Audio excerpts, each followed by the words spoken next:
vidéos sur ma chaîne. Donc je vais commencer avec ce pavé que j'ai reçu récemment. Dans ce pavé, ça comporte une sorte de guide de tous les jouets qui sont sortis jusqu'au château maléfique Super Seven. Et je crois qu'après, non. Donc il n'y a pas tous les origines, les Masterverse, les machins dedans.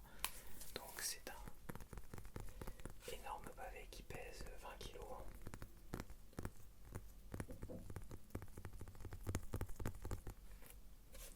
Un énorme pavé qui pèse 20 kg. Alors, je sais pas, il pèse au moins 5 kg.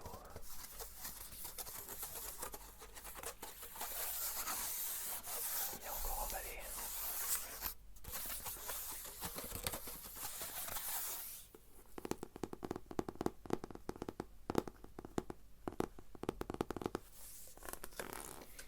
C'est un guide réalisé par Pixeldan, qui est un influenceur qui s'est fait connaître au début de la gamme Classics en 2008-2009.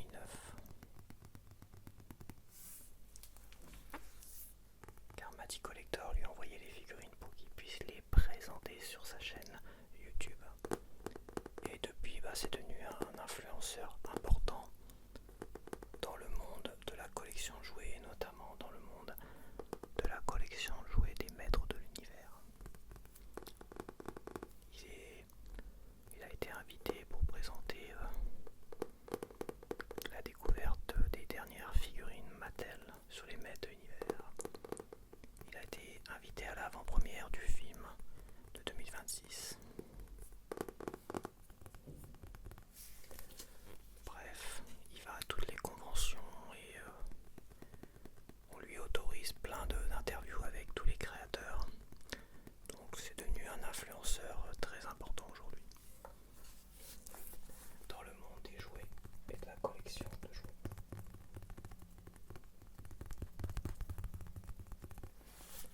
Bon, c'est très très lourd.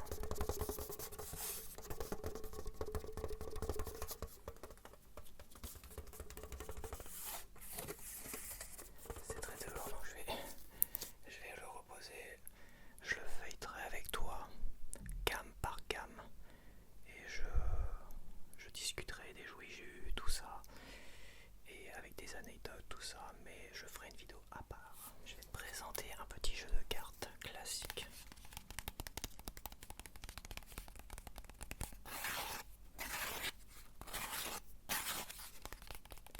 J'ai acheté 3 modèles identiques, notamment pour jouer au rami à plus de 6. Car le problème de 2 jeux de cartes, et on le voit souvent quand je joue au rami avec des membres de ma famille, quand on commence à être 6, 2 jeux de cartes, c'est très très limite.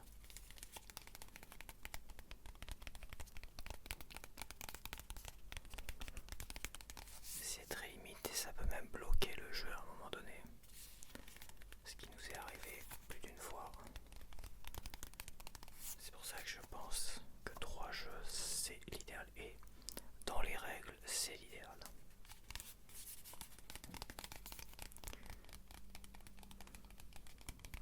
La prochaine fois que l'occasion se présentera, j'apporterai ces 3 jeux et on essaiera un jeu à 3 jeux.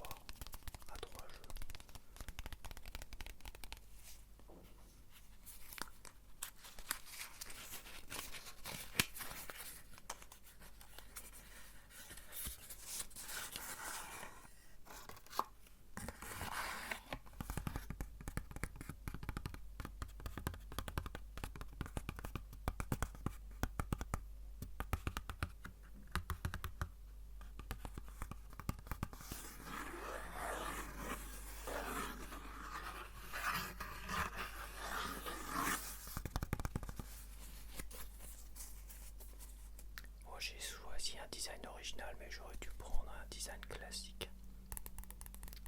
Bicycle classique. Ça c'est bicycle, mais c'est original, quoi. Et j'aimais bien la couleur. Une couleur qui se marie sûrement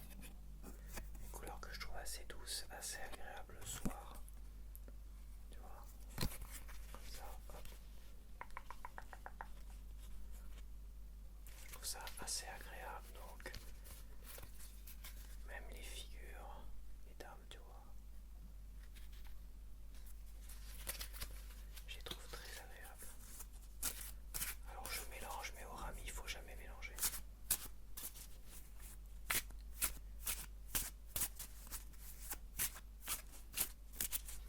Faut jamais mélanger. Il faut le mettre. Il faut au moins y avoir joué une fois et après tu ranges les cartes. Mais il faut jamais, jamais les mélanger comme ça. Car le but finalement c'est quand tu récupères les cartes, que toutes les suites, que tous les jeux, les carrés, les machins, tout ça, soient répartis finalement entre chaque joueur. Et c'est ça qui est important. Car le rami, tout se joue entre ce que va jeter la personne avant toi et ce que toi tu vas jeter pour la personne derrière. Donc ça peut vraiment changer la donne. C'est une histoire de aussi de pouvoir récupérer des cartes, et c'est pour ça que le rami est conçu d'une manière où il ne faut jamais mélanger le jeu. Une fois que tu as lancé une partie avec, il ne faut plus mélanger les cartes après.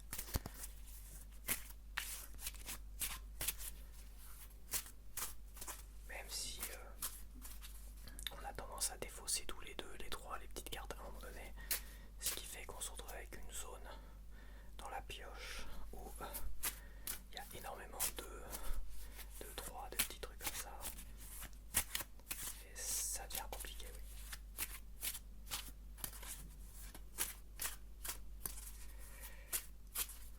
Dans la famille, on joue avec une règle, il faut atteindre les... attends, si je dis pas de bêtises, les 51 points. À chaque fois, je redemande parce que on a des règles précises. 51 points, il faut une tierce franche.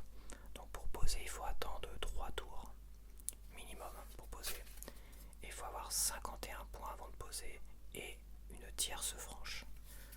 Une tierce franche.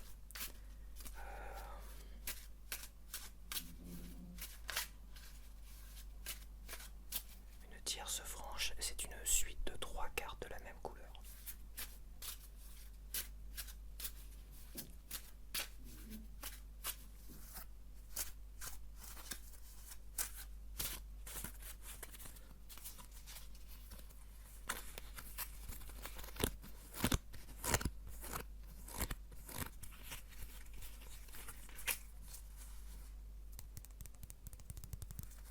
J'aime bien les couleurs bleu, rouge.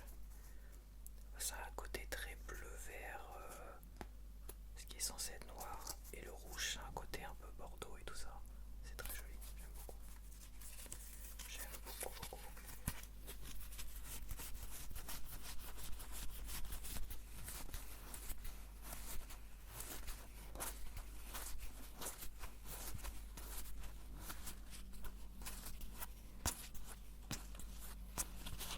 Je présente une pochette Cabaya, édition limitée. Une édition de Noël astrologique sur le signe de la Vierge.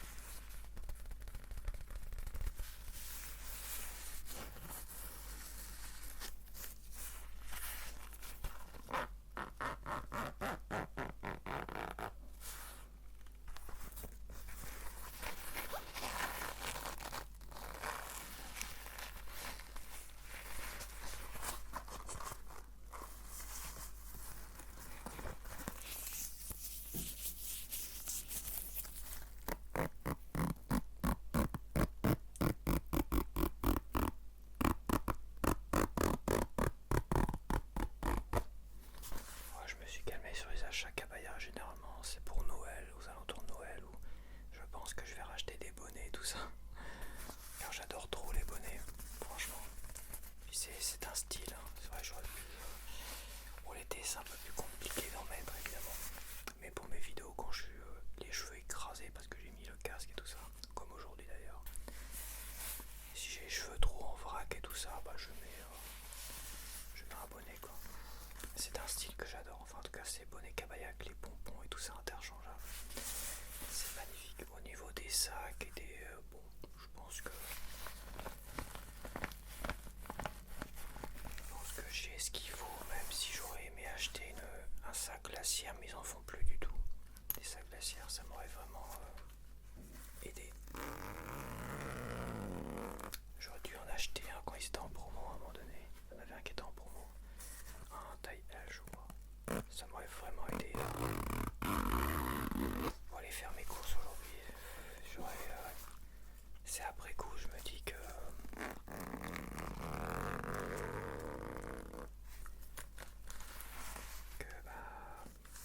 j'aurais dû vraiment y penser. Je regrette aujourd'hui, c'est sûr. À moins que j'en trouve un dans une autre boutique. Ah, mais c'est vrai que je m'étais dit que ça serait bien que j'aille voir dans la boutique à Caen. C'est vrai que j'ai été faire mon échange là, la dernière fois. Quand j'avais un problème de couture, ils me l'ont échangé. Ça se trouve dans la boutique. Là-bas, ils ont des versions reprisées à moins cher. Et même ça se trouve, ils ont des versions neuves de ces sacs. Des versions neuves de ces sacs. À voir.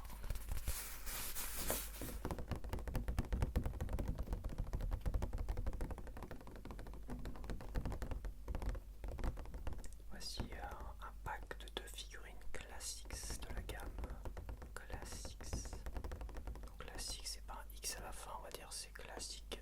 Ça s'écrit C-L-A-2-S-I-C plus un S. Classics.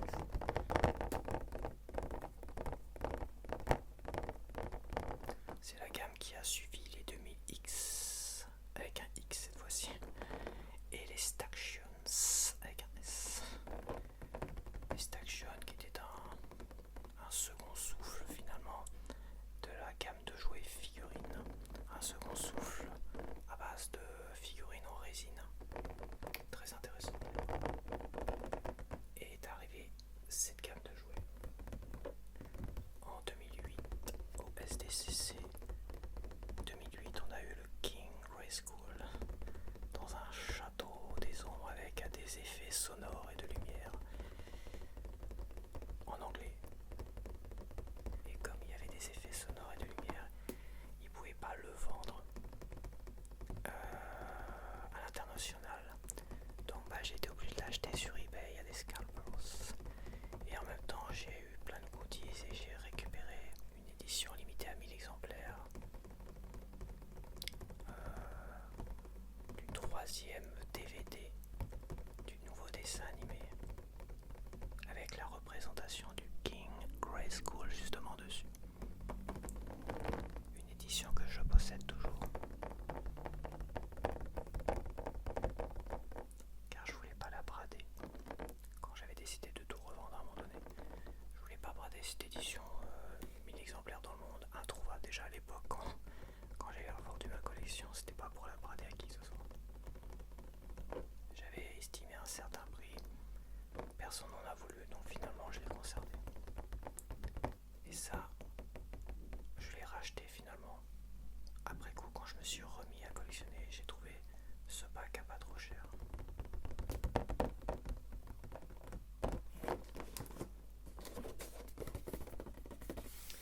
Voici une simple rallonge USB. Non, HDMI. Pas du tout USB.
effacé pour enregistrer Renegade. Je crois que c'est moi qui l'avais effacé pour enregistrer Renegade avec Terence Hill.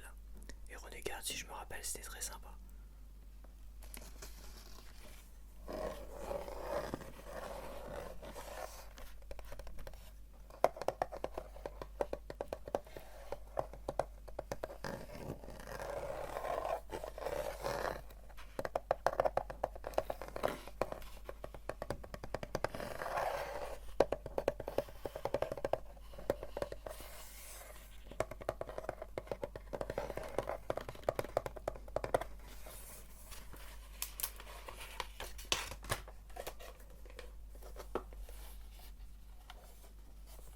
Là, t'as la bande analogique qui est là. Logiquement, tac. Alors, faut éviter de mettre les doigts dessus, évidemment. Voilà, il faut éviter de la plier et tout ça. Et si vraiment il y en a qui rafistolaient avec du scotch et tout ça quand c'était coupé, c'était le truc à faire, évidemment. Elle est un peu ondulée, mais bon, c'est pas très grave. De toute façon, la qualité, c'était une qualité VHS, donc c'était la qualité basse qualité. Donc c'est, même si ça s'use, bah oui, ça fourmille en fait. Quand ça s'use, la bande analogique et les films enregistrés, généralement, ça fait plein de traits comme ça, ça saute et ça fourmille en neige. Et puis ça revient, l'image revient. Il y a plein d'effets comme ça. Ça, c'est quand c'est abîmé. Ou quand t'enregistres par au-dessus, des fois, bah, quand ça passe d'un enregistrement à un autre, parce que t'arrêtes l'enregistrement et après tu reprends, bah des fois t'as des coupures. Donc ça fait des effets comme ça. Puis des fois c'est le magnétoscope, les têtes de lecture du magnétoscope qui étaient usées. Donc il fallait les nettoyer. Donc ils vendaient des cassettes qui nettoyaient les têtes de lecture. Je suis pas sûr que ça fonctionnait réellement.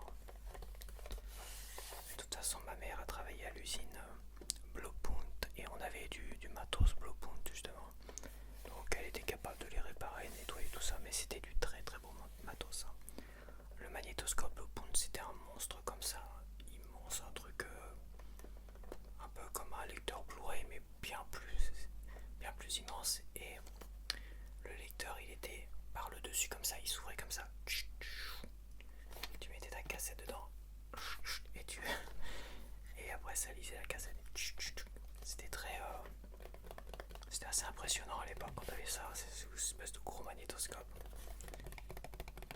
Après est venu juste des bouches, tu vois, comme Apple et bah, le Nintendo, je crois, il était comme ça, c'était une bouche, non. Ouais, tu mettais dans une bouche et ça avalait la cassette et ça la lisait. Personnellement, je préférais l'ouverture comme ça avec le dessus qui était translucide. Tu voyais tourner la cassette là. Tu voyais tourner la cassette et tu voyais l'inscription ici aussi. Et c'est pareil avec le télécassette, chose que je n'ai pas faite ici. T'avais les jaquettes, mais t'avais aussi des petits carrés ici. Des petits carrés ici pour coller. Donc t'avais la petite photo de la jaquette du film comme ça. Et t'avais des détails ici. Et ici t'avais aussi des bandes à coller ici dans le télécassette avec bah, les informations sur le film et tout ça, la durée et tout ça. Les télécassettes c'était génialissime. Je crois qu'il y en a qui en font la collection des télécassettes.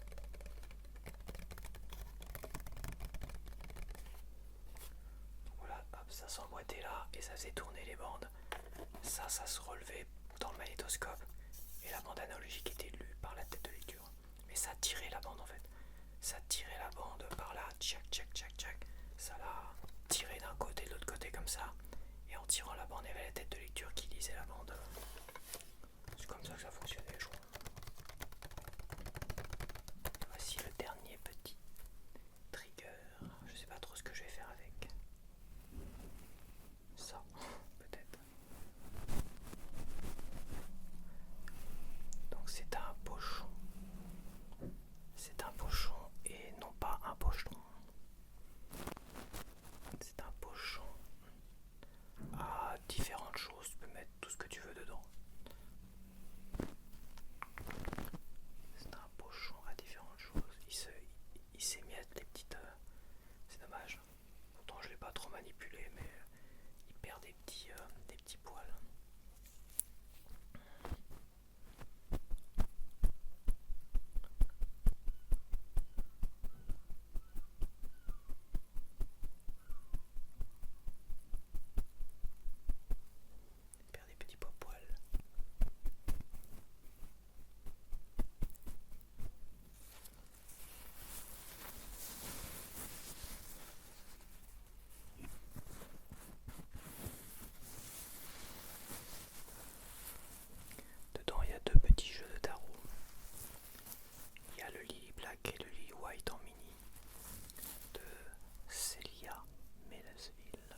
associé au jeu de tarot, les Lily Black, plus particulièrement le Lily Black. Et comme j'ai acheté les mini, j'en ai acheté qu'un pour mettre les deux mini en même temps dedans. Pour faire un jeu de cartes ombre et lumière. Ombre et lumière.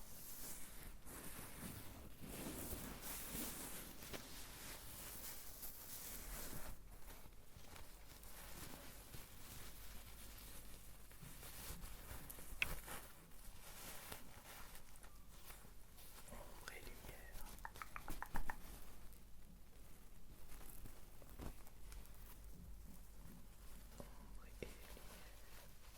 Je vais tirer une carte. Soit la carte, c'est une carte lumière, donc c'est une carte positive. Soit c'est une carte ombre, et là, c'est une carte négative. C'est une carte lumière. C'est le 3 de coupe. C'est le 3 de coupe. Le 3 de coupe, c'est l'amitié. C'est l'amitié, une communauté qui festoie, qui s'amuse. Le 3 représente en denier une collaboration avec des gens, mais là on est vraiment dans des gens qui s'entendent bien ensemble. Donc on est vraiment dans le côté amical, un peu comme sur ma chaîne. Pour ceux qui s'entendent bien avec moi, ça peut représenter finalement le lien qui est entre moi et mes abonnés. Je sais pas si tu vois, parce que j'ai pas mon retour. Il y a de l'ombre. Et oui, il n'y a pas assez de lumière. Je vais mettre comme ça. Comme j'ai pas mon retour, j'ai retourné mon téléphone. J'ai un petit reflet dans la glace derrière. Le 3 de coupe.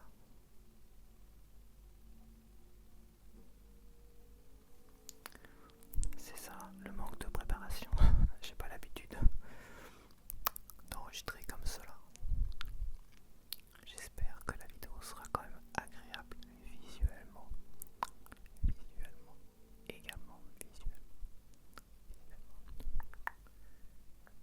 Donc j'avais encore un petit trigger à te montrer. Bon, c'est quand même très délicat, je vais pas faire 2 heures avec celui-là. C'était mon objectif fétiche de Canon, le 85 mm 1.8, une vraie merveille. Sur APS-C, il est juste magnifique, ça fait comme un 135 mm, extraordinaire. Et sur full frame, parce que je n'ai plus qu'un full frame, je tire ma gueule, je n'ai plus qu'un full frame, comme si j'étais déçu. Mais comme j'avais déjà dit, je regrette énormément le format APS-C. J'aimais beaucoup la douceur du format APS-C. Ce qui est un peu dommage, mais ceci étant, il reste encore super avec le full frame. Mais j'ai longtemps regretté de ne pas avoir acheté un 7D Mark II. Un 7D Mark II au lieu du 6D Mark I. Car ils étaient au même prix à un moment donné neuf. Et le 7D Mark II, il avait vraiment un côté professionnel pour les photos de sport et tout ça. Et même pour les photos d'animaux en fait. Il y en a beaucoup qui photographient plein de petits animaux, les chiens, les chats. Et comme ils bougent énormément les animaux, les chiens et chats, le 7D Mark II qui est fait justement pour être super rapide et super... il avait une...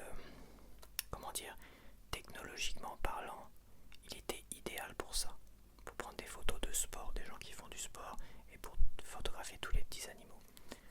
Et le 6D Mark II, 6D Mark I, qui est un full frame, donc meilleure qualité, mais le problème c'est que la technologie était beaucoup moins intéressante au niveau des capteurs et tout ça, au niveau des points et tout ça, je sais plus comment ça s'appelle. Je suis un peu sorti de la photographie, il faudrait que j'aimerais bien m'y remettre, vraiment. Et j'aimerais bien justement retrouver un 7D Mark II d'occasion, voir à combien je pourrais l'acheter. Bon bah voilà, je vais pas toucher ni à ça ni à ça. reste un très beau bébé. Et j'ai hâte de pouvoir faire des vidéos où je pars faire de la photographie et après je te présente les photos que j'ai prises et que j'ai travaillé derrière. Je vais vraiment m'y remettre, mais c'est vrai que j'aimerais absolument retrouver un 7D Mark II. Je vais garder mon 6D parce que j'ai déjà regretté d'avoir vendu mon APS-C qui était le 600D. Ouais, c'était ça, le 600D. Il était très très bien, mais par contre le capteur, l'objectif, hein, comment on appelle ça, l'œilleton pour voir à travers comme ça, il était tellement rikiki que pour mes petits yeux c'était compliqué, tu vois. Mais bon, le 7D Mark II, il est justement, il est parfait en fait, en tout point. C'est vraiment un truc professionnel, mais avec toute la technologie qui est presque indispensable pour tout faire en fait. Plus le côté APC avec le 85 mm, ouais, je pense que là j'aurais mon boîtier photo idéal pour reprendre la photographie et refaire de la photo comme moi j'aimais. Car toutes mes photos préférées, c'était des photos en APS-C avec celui-là, notamment celui-là et les autres aussi, les autres objectifs. Le côté froid avec un piqué bien plus important du 6D Mark I, du full frame, oui c'est très professionnel, mais c'est beaucoup moins artistique que la PSC. Et je le sais maintenant, un peu tard. Et c'est pour ça que je rattraperai cette erreur à l'avenir. Donc voilà, je pense que j'aurais dû mettre la lumière de la vitrine derrière. Je vais essayer un truc. Voilà, j'ai mis la lumière de la vitrine derrière juste pour tester. Comme ça, pour la prochaine fois, je verrai ce qui sera mieux avec.